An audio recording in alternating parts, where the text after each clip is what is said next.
ఎంతమంది పోతారు చర్చికి? ఆయన వస్తారు, రోజు ప్రార్థన చేసిపోతారండి. నువ్వు పోవా?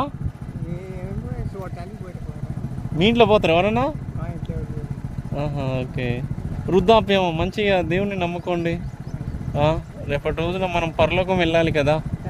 సో ఈ లోకం శాశ్వతం కాదు, ఎప్పుడు పోతామో తెలియదు. సో వచ్చి ప్రార్థన చేస్తారు. మీ దగ్గర చేస్తారా? నీకు వాళ్ళు చేస్తే అప్పుడప్పుడు పోతావు నువ్వు? ఏది క్రిస్మస్కు అట్లా పండగలకు పోతావు? పండగలకు పోతాం, రోజు వస్తారండి వాళ్ళు. రోజు వచ్చి ప్రార్థన చెప్తారు. ఓకే. 9 దాకా. మరి నువ్వు కూడా నమ్ముకో కదా, దేవుడు నిజ దేవుడు యేసుప్రభుల వారు లోకరక్షకుడు. పెత్తనానికి వచ్చిరు కాబట్టి చెప్తా. ఇన్ని రోజులు అంటే తెలియదు నీకు దేవుని గురించి తెలియకపోవచ్చు. ఇక నుంచి ఇప్పుడు నమ్ముకో, మంచిగా వెళ్ళు, ప్రేయర్ చేసుకో.